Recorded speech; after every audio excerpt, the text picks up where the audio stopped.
Fala galera, tudo bom? Tiuli aqui na área. Vamos iniciar mais um Chama Tiuli, hashtag 37. Hoje a gente vai responder especialmente questões de alunos do Tiuli, tá? Alunos do curso Marco Zero. Mas antes de tudo, peço aqui que você deixe o teu like nesse vídeo e se inscreva no canal também, caso ainda você não faça parte do melhor canal de Bolsa de Valores do Brasil. Hoje a gente vai responder sobre pontos negativos do IVVB11, como eu investiria o dinheiro dos meus filhos, por que a gente pode comparar o EWZ, que é o Ibovespa em dólar, com o índice Nikkei do Japão, né? E a quarta pergunta é sobre Factor Investing. Então, vem com o Tiuli, bem gostoso, que hoje a gente tem muito conteúdo de qualidade mesmo, tá? Pergunta é a seguinte: IVVB11 é a forma de se expor ao dólar e ao S&P 500. Qual a parte ruim, Tiuli? Então, a parte ruim, ela começa primeiro com o fato do IVVB11 não pagar dividendos aqui no Brasil, ou seja, ele reinveste todos os seus dividendos na própria carteira do índice S&P 500, tá? Isso faz com que, do ponto de vista tributário, o IVVB não seja o melhor produto. Por quê? Aqui no Brasil a gente tem os dividendos sendo isentos de imposto de renda e aí a gente só paga a alíquota de ganho de capital, que é de 15% sobre o ganho que a gente tem com o papel em si, tá? Um outro ponto negativo, o segundo ponto negativo é o seguinte: se você tem habilidade suficiente para escolher as melhores ações do mercado, você comprar a média talvez não seja a melhor decisão, não seja a decisão aí que você tenha que tomar, tá?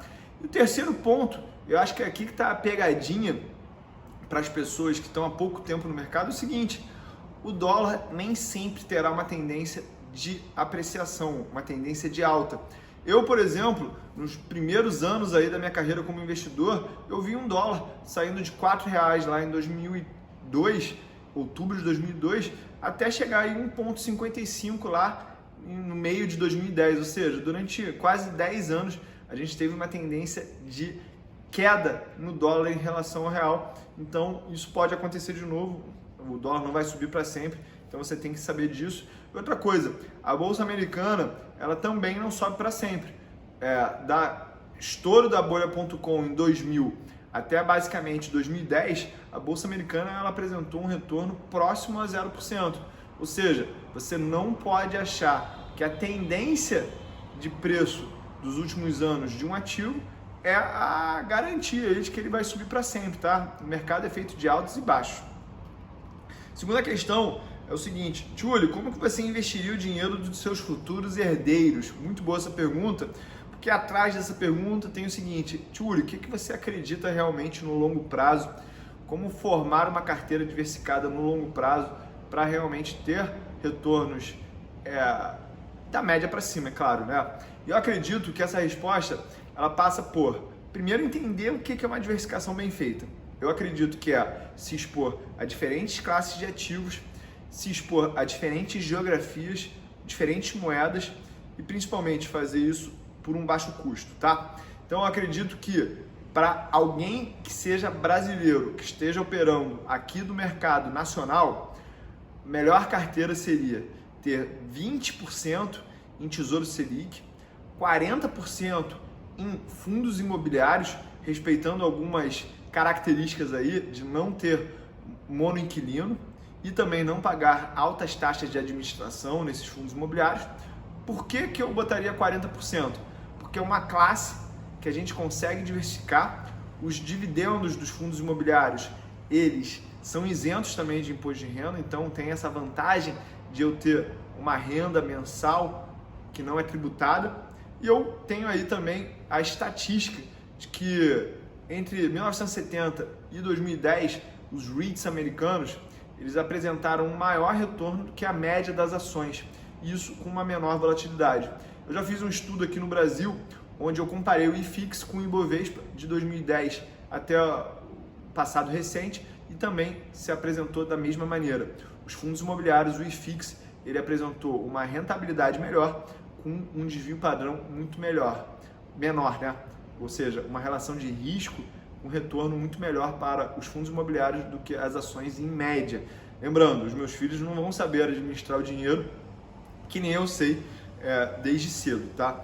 Então eu tenho que tratar disso de uma maneira muito mais conservadora em termos de decisões a serem tomadas. E aí, o terceiro ativo que eu botaria seria o IVVB11 também com 40%.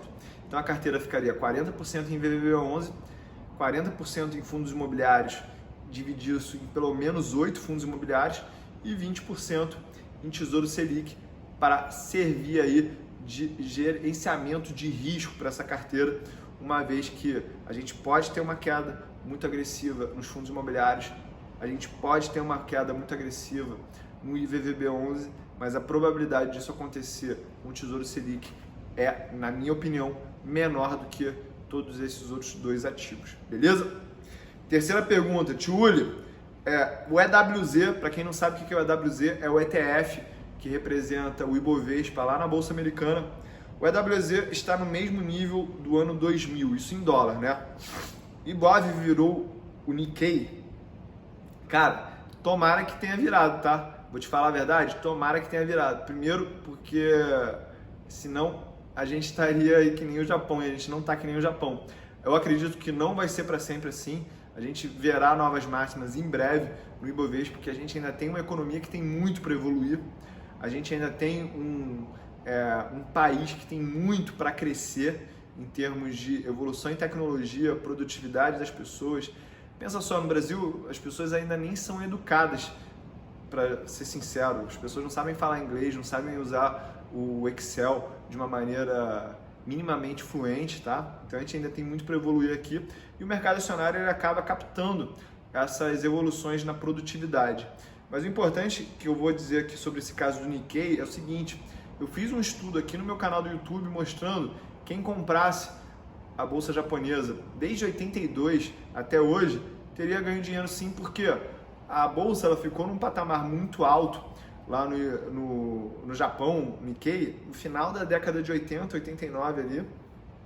Depois ele voltou para um patamar muito mais civilizado, ou seja, teve a oportunidade de comprar também barato para quem não botou todas as fichas no mercado japonês. Você poderia trabalhar o rebalanceamento da tua carteira e ir comprando sempre que o índice japonês se mostrasse aí mais atrativo que a média, tá? Dos outros mercados. Mas tem uma característica aqui interessante que é o seguinte: o mercado japonês, assim como o brasileiro, o americano, ele tem vários nichos. Tem os nichos das large caps, são as empresas grandes, tem o nicho das small caps, as pequenas empresas. E o nicho das pequenas empresas no Japão, ele rendeu muito mais que o Nikkei, ele rendeu muito mais que a renda fixa e teve-se muito ganho daí, tá? Outra coisa importante da gente lembrar é o seguinte: o Japão ele não tem inflação, então qualquer ganho na renda variável é tido como um ganho real, beleza? E vamos para a última pergunta aqui: quantos anos o Factor Investing ele fica muito provável de se tornar uma estratégia vencedora? E a resposta é o seguinte: eu acredito que o longo prazo no mercado financeiro ele inicia-se a partir de 7 anos, tá? Essa é uma experiência prática minha. Eu comecei a ver realmente os dividendos começarem a realmente se transformar numa força dentro da carteira para que eu pudesse comprar mais ações e aí usasse a própria bola de neve que o juro composto usa a partir do 7º ano. E nos testes históricos aqui que eu faço de Factor Investing, eu vejo que a partir de 7 anos a gente já começa a ver uma alta rentabilidade, principalmente comparado ao Ibovespa, que seria aí a segunda melhor alternativa que eu teria, né, para investir no mercado brasileiro. Uma vez que se eu não tenho uma premissa inicial de como investir, que eu necessito, no caso do Factor Investing, eu deveria investir passivamente através de um fator, que pode ser o beta, pode ser o fator das small caps. Então, galera, esse aqui é o Chama Tiuli #37. Eu espero que você tenha gostado dessas perguntas e se você ainda não deu o like aqui, deixa o teu like e se inscreve no canal. É só o começo e manda mais perguntas aí. Tamo junto!